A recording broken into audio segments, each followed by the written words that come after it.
Okay, and we are live. What's up, GCTC co-chairs? What's up? This is going to be a really interesting conversation because we've been talking about continue our communities post Sokul era, is I guess what I'm calling it at this point, but really just building on our efforts in the last many years. And I do want to share that I actually had a dream last night about this. And we're actually going to Lamore's house all together, and Lamore wanted to show us her beautiful house. And so we got there. It was like this modern home, and like just imagine one of those like LA houses on top of the hill type of thing, right? And we got in there. She wanted to show off her house, and it had all these gadgets and IoT devices, and supposedly her refrigerator was like the best. We're all looking at her refrigerator, and we were all like, "Ooh, yeah, yeah." Like we were just kind of like really excited about her fridge. And then we all walk into her like a room that she had, and we all sat down in this like crappy room, and had a conversation about podcasts. So I just want a prerequisite with that. And going into some context first with why I think this is a meaningful conversation is because most of us been around with GCTC since nearly day one, I would say, right? I mean, Scott, I'm assuming you've seen it all the way through, being kind of DHS sponsor. Wilf, I've seen you since day one somewhere. Brenda, yourself too, right? Megan, you've been floating around, I think, for quite a while. Michael, yourself too, and Dean. And so we've seen it evolve from becoming really just a group of people that met, I think, in DC and Austin and a variety of places. And it was based on this one kind of program called action clusters, right? And these action clusters became the structure and the format that we embarked on creating. And it was this, I described it as an 11 by 17 sheet of paper with 9 boxes on it. And you fill out it to tell us about what you're doing in the smart city space in your local jurisdiction. And on the bottom right of that sheet was a very particular request, which is the necessity of having a city government being a requirement and being an action cluster. And that was the entry in to the community. And so from that requirement, that built a community of private industry, from academics and professors and universities to local governments, and that actually had projects with these organizations. And we all gathered together, right, at these expos, I think is what we called it, right? These totally unfunded expos that we bootstrapped together. And we talked, we conversated, we had workshops, we had tracks, we had, side conversations in lobbies, and, we had a good time learning about all these other passionate people in this smart and connected community space. And then at some point, I think some strategic plan happened in Soku's brain where we're like, hey, shouldn't we be doing more than just applying to be an action cluster and then hanging out together? What about putting together some of these action clusters and groups to discover, right, what we're doing together? And I think that's where the SuperClusters got formed. And so we all somehow arrived or showed up at a workshop, and the initial SuperClusters, I think it was transportation, right, Wilf? I think that was one. Public safety. What was the other ones? Anyone remember that? I think the utility supercluster as well. Oh yeah, utility supercluster. Yep, and a couple others. And that was the initial start, right, of the superclusters. And it was really a loose group of people who showed up and talked about their own topic areas, and it kind of evolved from there, right? It sort of goes back a bit further than that, actually, Derek. There was, I think, the genesis of this was the three White House fellows that joined NIST with David Woolman and Chris Greer. There were three White House fellows. One was Sakwa Rhee, one was John Teeter, and one was Jeff Mulligan. Right at the beginning, and there was a lot of discussion about IoT infrastructure. Right, that was really the genesis from Chris Greer's perspective. And the first meetings that I attended were actually much more corporate meetings. I was there as a representative of Intel. Actually, John Teeter, who I knew very well, brought me in early on, and we talked about how to do that. And we had a meeting with IBM and GE it was actually in the executive building of the White House, and talked a lot about the Internet of Things. And that first meeting actually led to the Industrial Internet Consortium, which those companies are still very actively involved in. But we also felt that was missing the point, because it was missing this huge market. At the time I worked for Justin Ratner, who was the Chief Technology Officer at Intel, and we had a huge effort going on in Europe in smart cities, and there was nothing going on in the U.S. at all. Nothing. We had more going on in China than we had going on in the U.S., and we thought that was wrong. So we put a lot of pressure on starting a smart cities effort. This was in the Obama administration, and of course their main interest was jobs. Right, that was number one across everything, was jobs. And so we painted the Smart City program as jobs program, right? That there are these, and we know it is, it's just, it hasn't fully come together yet, but high paying jobs in, green infrastructure and smart cities across the board. And that led to a series of meetings, most of which again were in the executive building, that sort of led to this idea that, well, best practices was probably the best thing we could do right now, is to start going around and figuring out what was going on in the industry. And that was the genesis of the action clusters. But there were a whole series of efforts that were going on, trying to zoom in on what it was NIST could do, what it was the United States could do to start this effort in a rational way.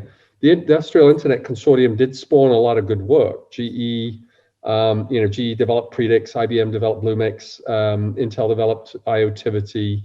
That is still going on, and I think has, particularly with GE, has generated a huge amount of business around business-to-business IoT infrastructure. They've shifted their jet engine business to not selling jet engines, but monitoring them. But we've never managed to quite get traction in the cities, because we don't really know how to engage with municipalities well. They're not like big corporations that know how to put IoT infrastructure into a jet engine, right? They're in many cases fairly under-resourced and struggling to deliver reasonably basic digital services like permitting and other things.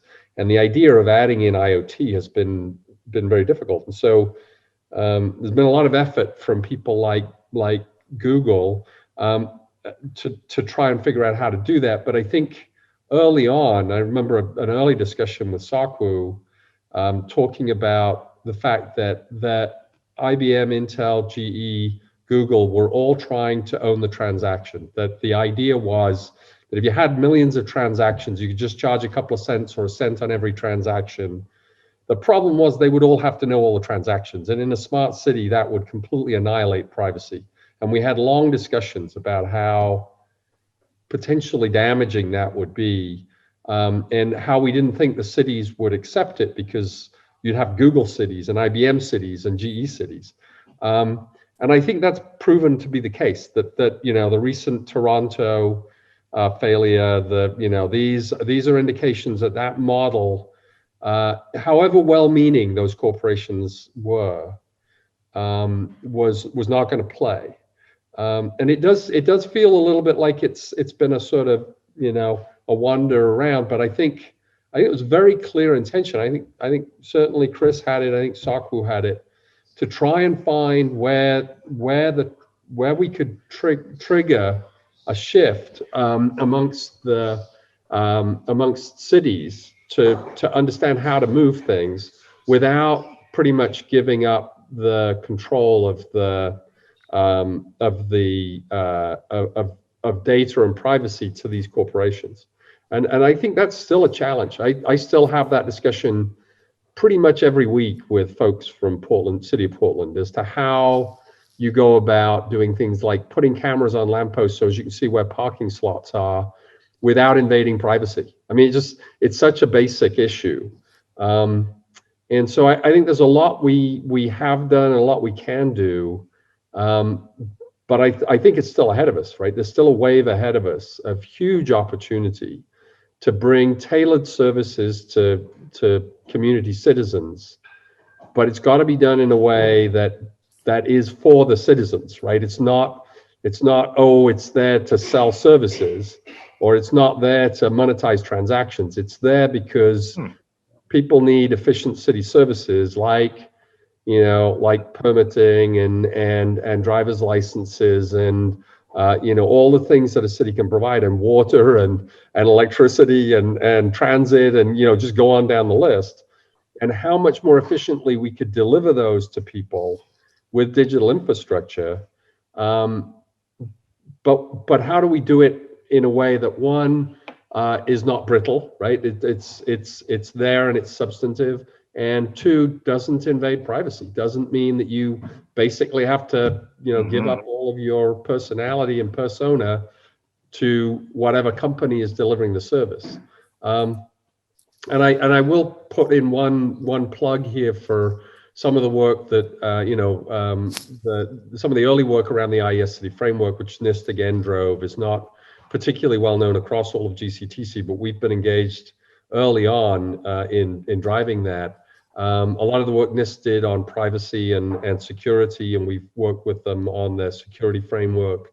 And the fact that a lot of this has been more actively implemented still in some of the European partners, FiWare, UbiWare, and the synchronicity programs, and the open and agile smart cities program that's in Europe. So there's a lot of opportunity. And yeah, sorry, a long spiel.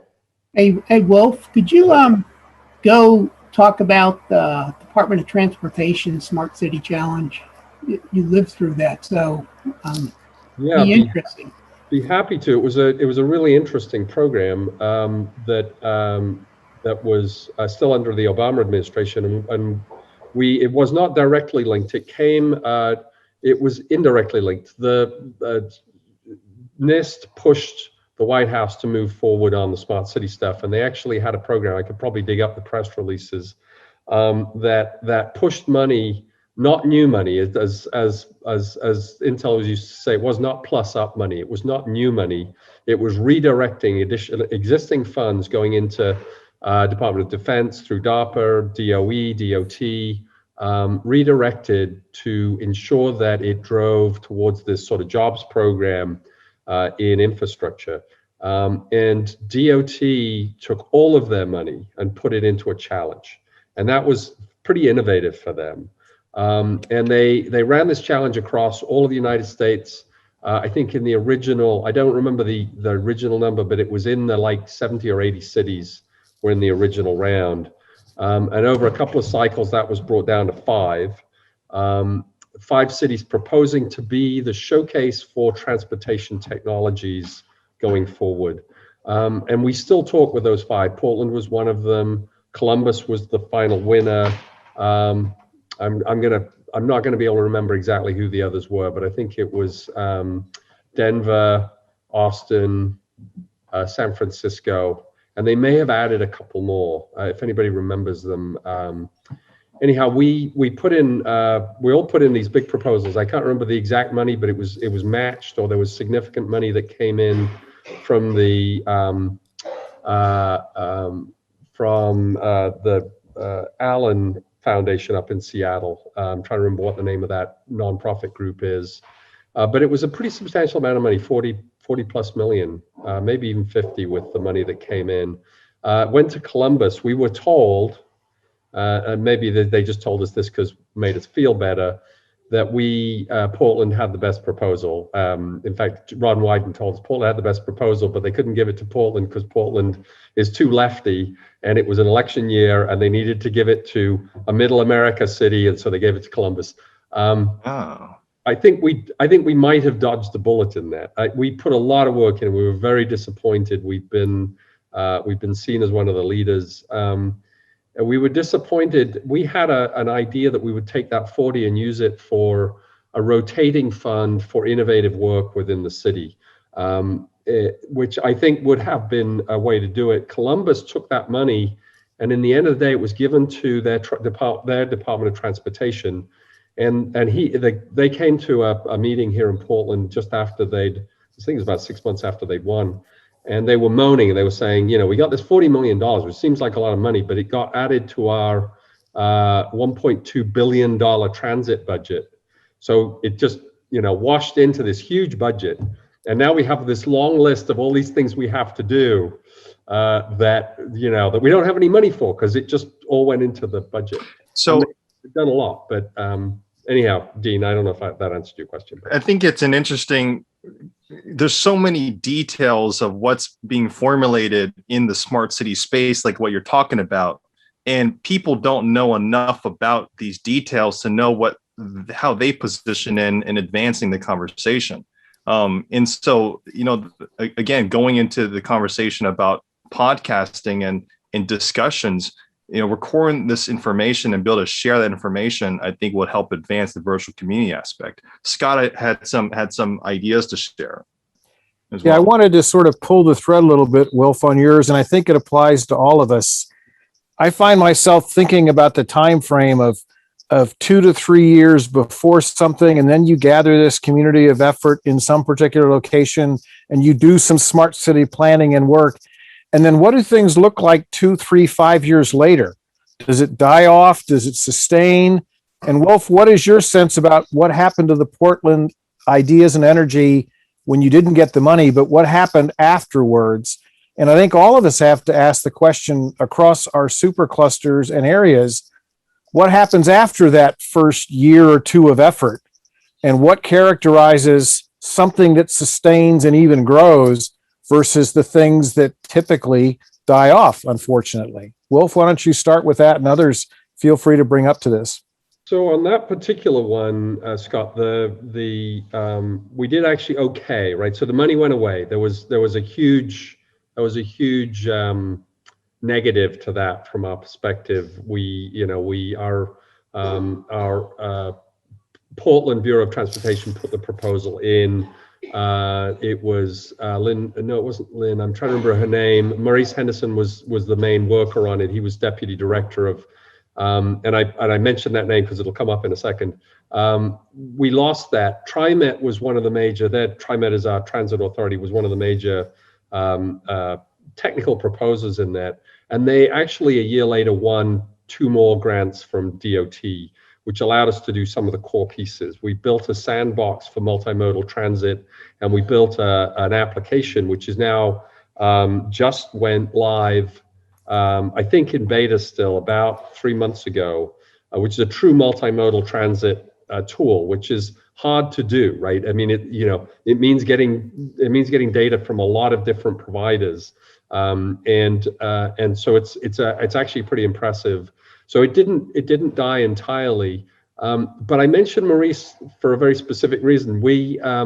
Maurice has had a couple of roles since then in the mayor's office and a couple other places, but his latest role is the most interesting. He's a senior advisor to Buttigieg in the new Department of Transportation, and Mayor Ted Wheeler, who I'm watching in my left window here because he's giving a state of the city talk right now.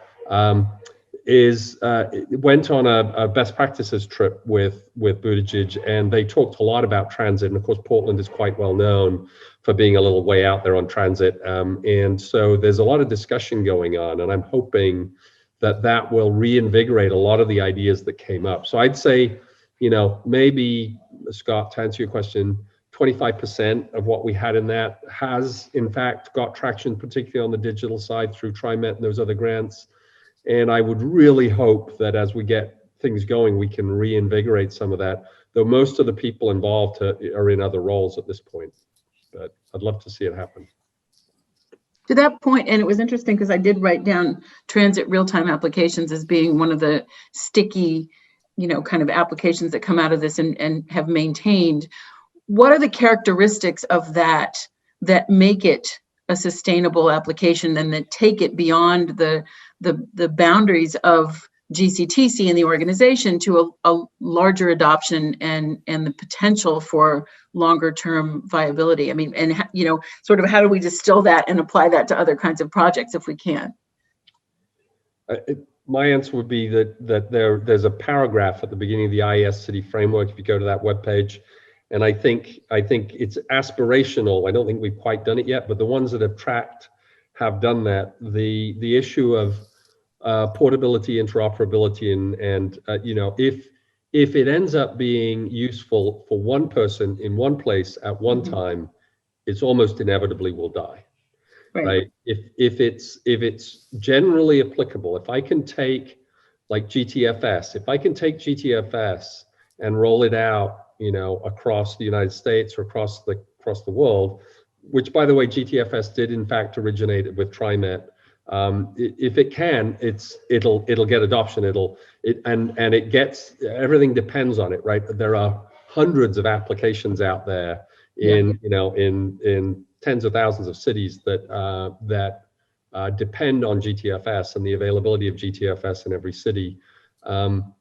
I think the aspirational work around the IES City Framework tries to spell out how we should do that. It's not easy. I mean, it's just not easy. But I think I refer to Metcalfe's law here because I think it's the law that applies. I was around when there were many different networking standards. There was no TCP/IP. There was there was token ring, and there were just loads of different network standards. And people would go, yeah, there'll never be one network standard. I think the fact is there will always, when Metcalfe's law plays, it will always come down to one. I believe that the core platform in a smart city will eventually converge to one. Why? Because the value to all the businesses that provide technology to a city is multiplied by every other city that can use the same technology. And when you come out with a planning application or a transit application, if it has to be custom built for one city, it is unbelievably expensive. And if it can go to every city, basically the NRE cost basically falls to nothing because it's amortized over all those cities. And Metcalfe's law basically says that the largest community of people developing in a particular area will eventually dominate. It will eventually grow because every time you add another member, another city, another network node, it has multiplicative effect on the size of that community. So the largest community will always grow the biggest. I believe that we're there, and I believe IES City Framework. The problem is we're still dicking around with, token ring and everything else, right? So I'd like to shift the conversation because this is a very good example of a depth, right, that all of us have in terms of our respective areas and topics, right? And this is transportation in a specific city and location with context around it that wraps it all around. And then that crosses public safety, that crosses, education, that crosses smart buildings, that crosses cybersecurity. So when we're talking about now in this virtual environment, well, then we've all kind of been living in already, right? Because we've been doing the expos, on a yearly basis, but we then go back to our respective Zoom links and Google Meets and whatnot and have our conversations, right? But how can we best, build this so-called, a virtual community, right? As Michael, and Brenda led the application for NSF for us, how does this resemble, right, what we're looking to direct our attention to? as we build the next version of GCTC. Anyone want to comment or elaborate on that? Maybe Michael and Brendan can share more about, the NSF grant and what the virtual communities kind of our pursuit towards that is, and how, virtual conversations like this could add into that. Sure, I'll say a couple of words and then Brenda could correct me. So there are two dilemmas with this National Science Foundation grant process. Okay, for one thing, it's for National Science Foundation. So what they want to build is and I've said this before, so pardon me for repeating myself here. What they want to build, what they want to see built, is a framework that will enable the smart and connected community research community, the SCC research community, to share ideas, identify potential collaborations among researchers, and these are predominantly university-based, the people that apply to NSF grants, which are predominantly universities, to share ideas and to find colleagues that can reinforce their work. And then the end product, the end process, the end of the process is to identify methods for transitioning their research products to commercialization. And so that's the point at which the National Science Foundation research grant begins to take on a different color. And this is one of the goals that NSF has, is to actually see their products transition to commercialization, to transition and then adoption and commercialization. What we have suggested in our proposal is that we have a lot of experience on the ground. So what we have is not research experience in GCTC. What we have is practical experience in how to build smart cities and smart communities to the varying degrees of success that we all have had. And in that process, we have established networks of collaborators that are both end user audiences, like cities, like public works departments, like transportation departments. In some cases, first responder communities, and we've had a little luck with that in the public safety supercluster. Less than I would hope, but some. And finally, we have developed a network of commercial partners. So what we have told NSF is that we have this ready-made community that can latch on directly with your program and give you what the end product is that you actually want. Okay, so here's the dilemma. The dilemma is that what NSF wants and will guide the program to deliver is right up to that point of commercialization, at which point we're going to have to we and GCTC are going to have to drive the other side. Because that is not a strong suit. Commercialization is not a strong suit of NSF, and they know that. That's why this program has emerged. So what we need to do, now this is where our challenge resides, is that in order for us to make the NSF program sustainable, we are going to have to build the infrastructure and the network that leads to commercialization. Mm-hmm. And that's not where we have focused our principal efforts. Where we have focused our, and I'm speaking for myself here, but I think among our conversation here, you can all resonate with this. We all know kind of what we've been up to, and we've shared all our ideas, or a lot of our ideas. What we have really focused on is community building. And that has been the core aspect in my mind of what GCTC has excelled at, to the degree that we have actually done it on a national scale, which is not what most federal programs accomplish. We have built a national global city team program, and we have done it, and this kind of gets to an issue that Wilf has made sort of central to some of his ideas in this. We've done it through sort of a federated model. I mean, we've almost kind of replicated what the United States is all about when you boil it down. We've got this big national governing body, which is us, more or less, neither big nor national, but at any rate, it's us. And we have federated the application to our own communities. And in varying degrees, we've been quite successful at this as a model. But what we have not done, and this is where this is the point where my particular philosophy intersects, is that what we have not done is we have not created the model. We haven't actually documented the process. Mm-hmm. We have documented siloed dimensions of that in our blueprints, and we've done that really well, better than anybody, I would say. But we haven't written the big one, which we're going to have to do if we were to win this National Science Foundation grant. Mm-hmm.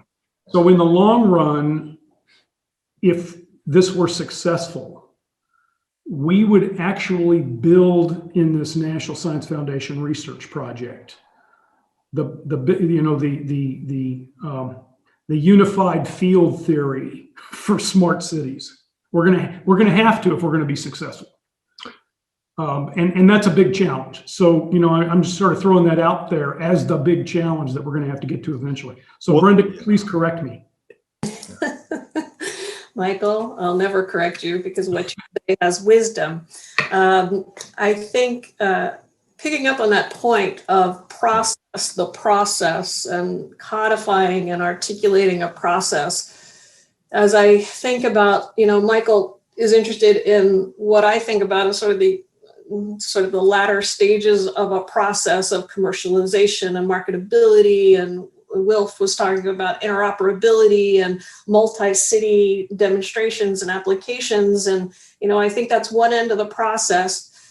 In my mind, the complete other end of the process is kind of innovation and creativity and sparking new ideas and doing that in an iterative kind of applied R&D context. And so, and everything in between those 2 points. And so I think with the NSF effort, what we were trying to do along with colleagues at Mason is to kind of conceptualize what that pipeline might look like, from kind of discovery to trying things out to doing potentially research cycles to trying it out in the community and learning things from that and refining innovations and doing that in conjunction with communities and with research as well, potentially applied research or research writ large, field evaluation, all kinds of different techniques. But so what I think GCTC has done well since, and I remember Wilf, the 2013 Smart Americas Challenge, which was a precursor to the GCTC First Expo, and being just blown away by what was happening there. And so, the first challenge in becoming an action cluster, I remember going to my own local hospital and asking, would you do this with me, for no money, for nothing, and going back to Soc Wu and saying, hey, I got our local hospital on board. He goes, well, Brenda, it's called the Global City Teams Challenge. You need a city partner, a services partner. So then, of course, I reached out for that and found one. But and all together, we did something, we tried something out that then became actually foundational to my work for the next 5 years in community engaged research cycles. So in my mind, this NSF opportunity, if we get it, is a way to codify all those good things, that relationship building, that spark and innovation in smart cities, that partnering with the community in community engaged research and application and development, interpreted broadly. And if we can form teams like that or help those teams form, then we can advance all of these efforts that we've been trying to do. And the NSF proposal was a way to think about that explicitly and think about that pipeline from discovery to commercialization and try to do it in a collaborative, informed way. And we don't know exactly what that looks like. We have some ideas about how we can help, the teaming process, for example, and matchmaking, and GCTC did a lot of that, and then we have some ideas about how to help those teams continue to be innovative and communicate, clearly, and from team science and other things. And then we have some ideas about how to get from research and not let it die, or application and not let things die, and have it scale and iteratively improve, and then get to commercialization. So that's kind of a broad idea, but we need all the input from everyone in all the constituents in this process to help create that codified process that Michael spoke about. So well, you just put the bow tie on top, because you just that gives us now a really great foundation in a short amount of time to discuss. Now, essentially, we're not here to build a virtual community to purely just have loose conversations to get to a particular point in that kind of endpoint. What we're looking to create at some point is we're trying to distill what is successful through this process of creating this pipeline, right? And that's a very exciting space, because that's a creative space, right? That's a purely creative space, is to decipher what we're looking to create that will last, that will be here, that citizens and residents and community members can actually benefit from. And going back to the conversation of having conversations, right? In a virtual format that allow us to build this creative space to share out to the community members that we all respectively have communities in, right? We can start to spawn, right? Whether it's new ideas, new connections, new relationships, new possibilities, having documented processes in the form of engaging content that we can share with people, right? And then they can share back to have a asynchronous dialogue that's always going to be there.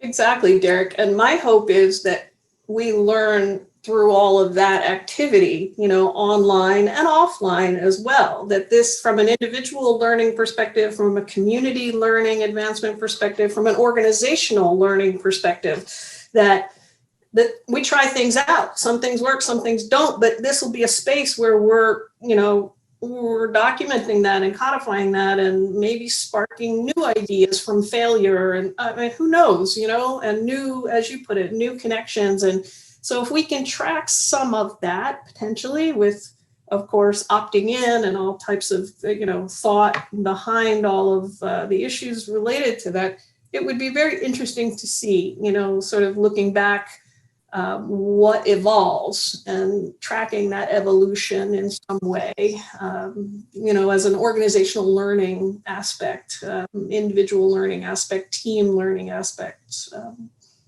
Just a thought. I'd like to go into the conversation now about each of your own specific superclusters and the communities that you all are organizing. For the Education Supercluster, we've been roaming around for about 2 years now or so.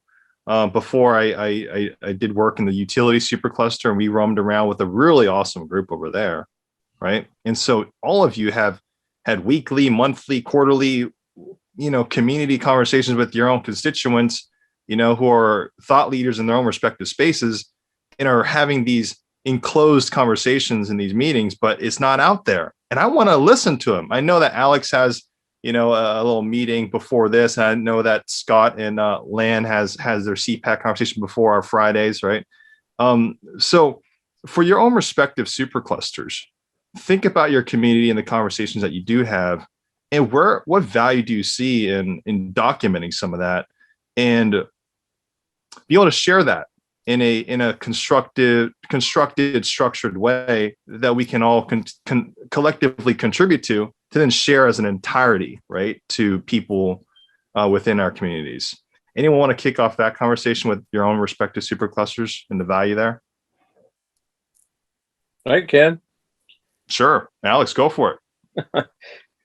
So the DSC, when we started out, and DSC is data supercluster, just for those who are the data supercluster, so digital data supercluster.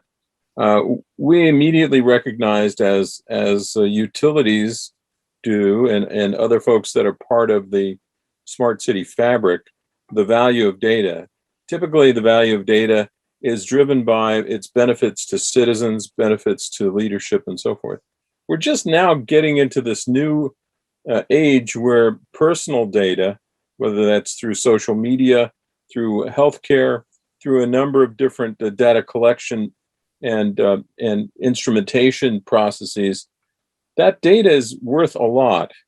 And it turns out to be worth more and more as time goes on because of the nature of the social media platforms that we use, the nature of the devices that we carry with us for location tracking, for habits and spending, for all kinds of information that essentially can produce a more accurate behavioral model about humans than they can if they answered those questions themselves. In other words, through an interview process and a commercialization process. And this is what I think is kind of exciting at this point. We're at this tipping point where it's very important for us to understand the legal boundaries of that, who owns the data, right? And how that data value is established. Typically, in a free marketplace, data is established by people buying and selling something, and that establishes the value. If somebody says, for example, we just saw this non-fungible token sale at I think it was Sotheby's, of a digital art piece. It's a JPEG file that sold for $69 million. And there was a bidding war about a digital piece of artwork. So you got the JPEG file and a digital certificate and the rest of the inner workings of that for that kind of money. Well, that's way off the charts, right? I don't think we've ever seen anything like that. Is a tokenized version of data. Essentially, this goes with a token and a way of keeping track of who the owner is through digital certificates and so forth. And we're starting to see that in collectible art. The same thing could be true, and I think it's very exciting, about the 7 billion people or 6 billion people or however many people there will be that carry their phones with them, that click on likes, that do their shopping, that do all of the commercial things that make the world go round. And all of that data then about that individual is collected. Now, if I wanted to put that in a machine learning model and I wanted to recreate that person's behavior, I could confront them with a number of advertisements, that virtual model. I could confront that AI model with, this is my product offering. Would you buy it? Would you invest in it? Would you trust it? And so I can start to look at these experiments that create meta-humans, essentially the behavior of human beings. And obviously that's how Facebook and Google make a lot of money. They understand what your behavior is, and they sell it as targeted advertising. The targeted advertising, if it's effective, is very, very valuable to advertisers. So it's also valuable to the individuals, but we really don't take charge of that. So I see that as an evolutionary step in the Bitcoin model, in distributed ledger. There are various really exciting portions of how that model is emerging that make it distributed, non-centralized, available easily, make it peer-to-peer, so that data that you choose to exchange is data that you choose to exchange. It's, if I buy a Bitcoin from you or I buy something else, a Raven coin from someone else, all I'm getting is a certificate that says I own that one unique digital certificate. I'm not getting anything material, right? So, so this is true about personal data, and because there's so much of it that's coming out of the fabric, it's really important that we demonstrate the benefits that are there, not just to the individuals, but the communities that people could contribute to. And, every day, take a look at the 500,000 people, unfortunately, that passed away from COVID. Each one of those has a digital data story. That's through their healthcare, through their behavior, through their history. And that data is highly valuable. Why wouldn't, my question to explore with action clusters is, why wouldn't we want to present that as very valuable data and then try to establish a respectful marketplace for that? That is, okay. Now as they're going, I kind of have this background behind me. It's like the hourglass model. You get to a certain point where it becomes detailed, right? And so what's interesting is that we're talking right now, and Zoom is recording it, or YouTube is allowing us to record it, and there's transcription, right, that can occur from this particular conversation, and that's data, right? And those are words, those are buzzwords, those are hashtags, those are information that we can gather, right, automatically in many cases, to be able to group up and aggregate particular words, particular phrases, or particular, most common, kind of discussion topics, for us to put that into some particular ranking algorithm to know what particular interests we have as a community, right? So, Alex, are we talking about the same idea here with the vision that you're painting? Yeah, I think so. I think you're right on. I think the issue started out with cyber systems, right, and sensors that cities implemented, whether they're visual sensors or counting the number of people, pedestrians, or looking at particulate matter in the air that affects health quality and so forth. All of those sensors are continuously evolving. They present data, and it's usually to do things like reduce particulate matter or improve healthcare or do a number of different things. So I think the way that we prioritize some of that is we have to touch upon what makes a difference to whom in the marketplace. So we know, for example, flooding information is highly important to people that are trying to do utility recoveries after hurricanes. Should that be public? Should that be data that allows innovators to come in and say, I want to see how this flood actually took place in this area, and I want to model it in 3D and say, how can I put mitigation in place for this? Or is that just something that goes off the U.S. Army Corps of Engineers and it's over with? So by making a marketplace that says, here's data that you can use, maybe scholars look at that in one way, commercial organizations look at it differently, but then you have the basis. And we've heard this over from a number of people saying, I can't get to this data. I can do a better job in unified transportation if I had all the data from Uber, from the mass transit provider, from people that are putting anything in that has anything to do with transportation, but they can't get that data. They can get a ton of data. If you're the right person at the city, you can get all of the telecom companies, cellular companies, to give you a tremendous amount of tracking data on everybody that passes through, whether they've opted into anything or not. But that is not transparent. It's not easy to know. The same thing with telemetry in automobiles. There's this gray wall that's there that says you cannot have the data about the telemetry of this vehicle unless you're in this category. But shouldn't that be transparent, and shouldn't we be exploring that as an action cluster? This is my approach, is if you ask the right questions, take the Socratic approach, I think we can inspire a lot of action clusters to wrestle with some of these issues and see what they can produce. That's the nature of the experiment, right? We present there's a value proposition out there. We know who we're trying to present it to, and can we confirm or can we prove it's not valuable? Anyway, I think I've talked enough about DSC. I think it's a very exciting future, and it's an exciting place in time right now to be looking at this. We have Bitcoin, we have distributed ledgers, we have ways of not having to worry about an investment portion of things, but we can be sure that data is valid. We have a lot of fundamental technology that's available to people that want to experiment and prove the value of data. And I would assume that would require, a lot of discussion as well. I think spot on, and that's what I love about what we're doing today. This is live on YouTube. We'll have more podcasts, more live events, more webinars, more engagement with the public, which is crucial in trying to form some of these experiments. Are you starting one? I think that you mentioned that the data supercluster that you guys are going to spawn one, right? Just to start doing it, like podcasting and.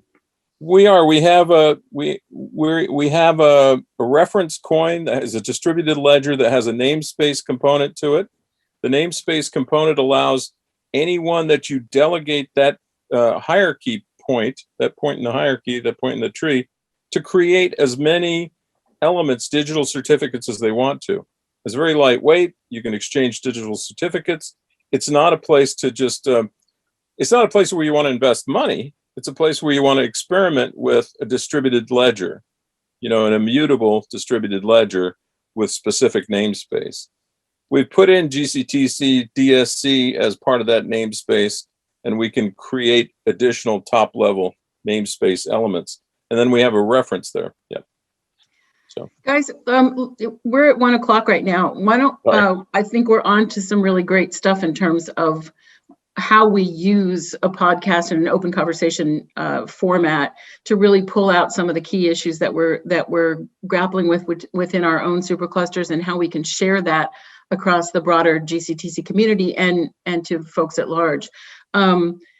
Maybe what we do is invite all of the supercluster leaders back on a weekly or bi-weekly basis, as they'd like, to be involved in our conversations with the education supercluster as an education function, to be able to share both the content that you're looking at and the ways in which your supercluster functions to share that information with your immediate group and outside of that group. And so we can look at both process and content at the same time, and take a look at the nuances of that and what that fabric looks like, because I think they're both important.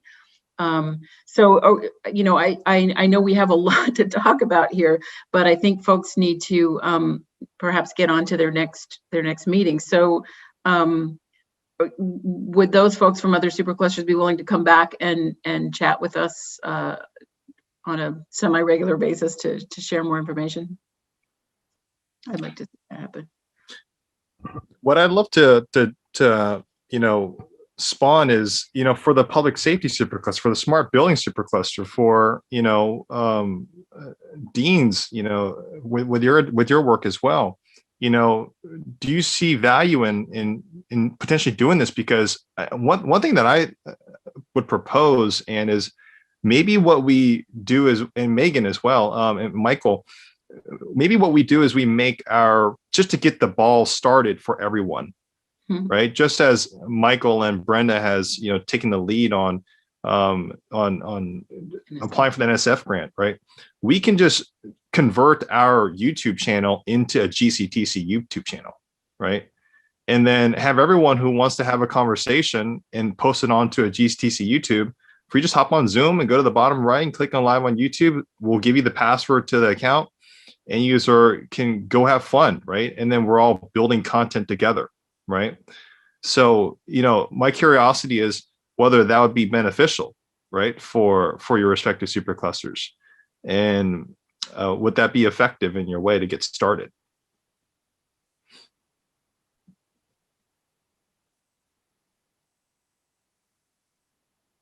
I certainly think that building a body of content can be valuable. I'm sorry, Jerry, do you want to share? Go ahead. Yeah, no, I think this was very useful because we were kind of a sort of in our own bubble in our kind of a cluster, supercluster, and certainly what Wilf was saying, and then Michael and Brenda kind of sort of gives it the whole kind of a perspective, which I think could really expand or kind of a direct, where we can sort of focus the effort. So that was very useful. That gave me lots of material to actually bring to our next meeting. And, I think this kind of a recording actually focuses the mind. So that's very good. That's very useful. I really enjoyed this hour.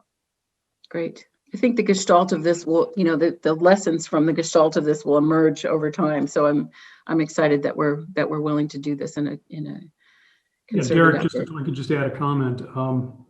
I think this is very valuable to kind of get the conversation going. I mean, I'm frankly, I'm very glad you recorded this thing, because Wilf's explanation of how GCTC started, I was not aware of 2/3 of that. I mean, he's kind of the corporate memory on this process. At this stage of the game, we bring Sakwu in and have him put the NIST perspective on it, right down to the presidential appointment area, and I think that would be very helpful. If we were to win the NSF grant process, one of the milestones for that program is to build a senior advisory council. You all are on it. You probably don't know that yet, but our GCTC member, the leadership of the GCTC, those of us who are basically those of us on this call right now, if we were to put that together, if we would be doing these kinds of things formally in order to decide how we're going to frame out this NSF project, but also the relationship to GCTC. So I think this is very valuable. I very much thank you for the idea, for the offer of making an existing YouTube channel available. And I think so from my perspective, I don't want to be videoed any more than I need to be.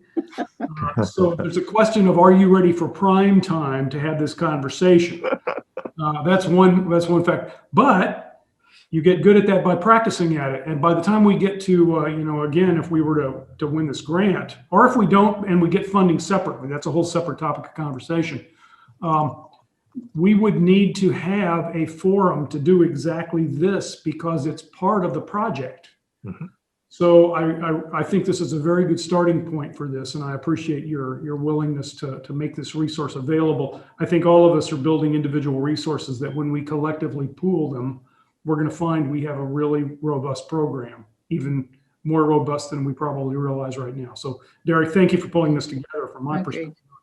Yeah, maybe you're not ready for prime time. Maybe Brenda is. Maybe Dean is. Maybe someone on your team is. Right, right. No, I really appreciate the Education Supercluster doing this. Promoting education about what we're doing and exposure and information and codifying expertise. I mean, I think that's really important. This perspective of different opinions, every time I hear Alex say something, I learn something from that, and the aspects and moving towards integrating some of these systems in, applied context and maybe use cases, as you've tried to do. I know, Derek, kind of highlight use cases so that everyone else gets a better understanding of the potential of all of these technologies to improve our quality of life. So kudos to the Education Supercluster for doing it. My heart is in that, just the bandwidth wasn't there, but the heart is there. So thank you for doing that, all of you. Great. Yeah, and we were talking internally. I think really this conversation was here to kind of just provide what Jerry just said, right? What's interesting about having a recorded conversation that's live on YouTube is you throw away all the excess information and you bring together the focused mind, right? To talk about a specific topic. And we wanted to just I'm not sure if Ann and Michael and Megan, who was on the line, would agree with this, but I think we're very excited about you all, also starting your own conversations, and we're just a part of it, right? Because from our leadership conversations, I think we've all are in consensus that working together and building content is going to be the actual value, not necessarily in one particular topic, right? Because if we're approaching opportunities and network building and community building and building smart cities together, that cross-section of content and cross-section of information is going to be the most valuable.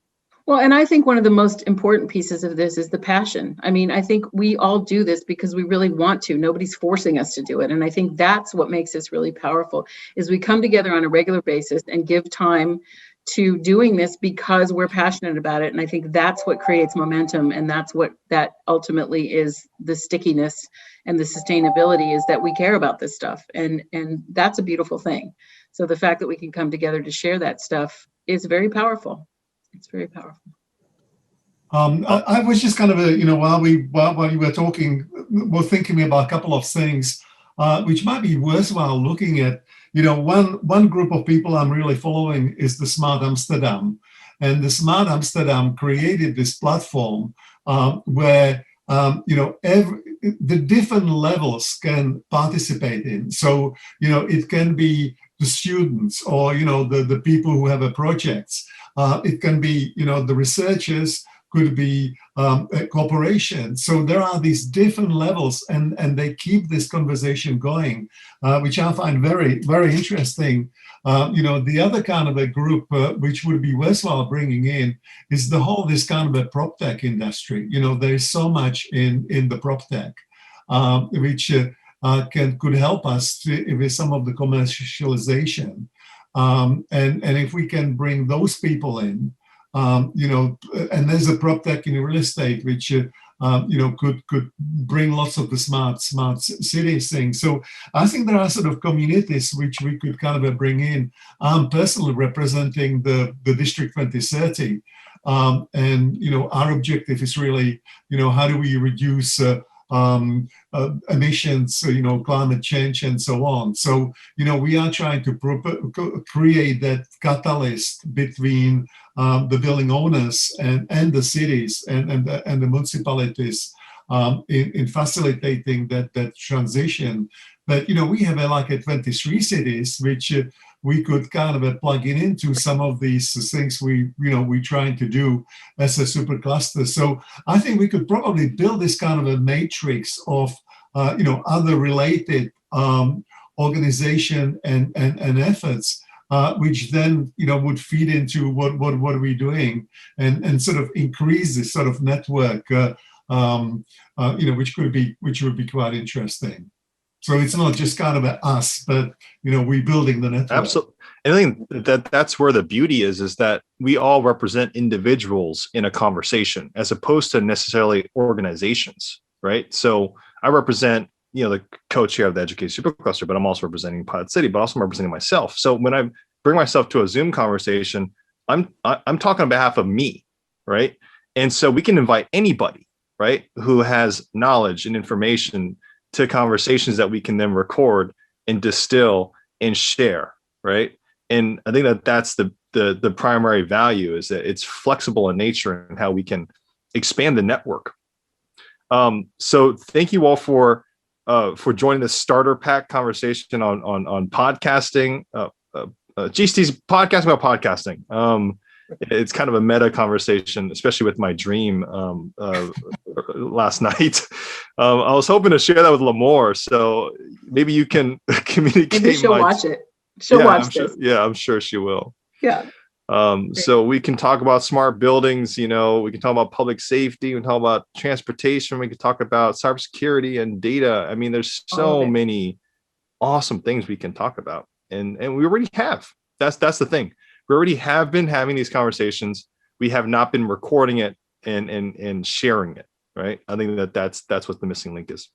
Exactly. So thank you all for joining us, and we'll continue the conversation on Thursdays.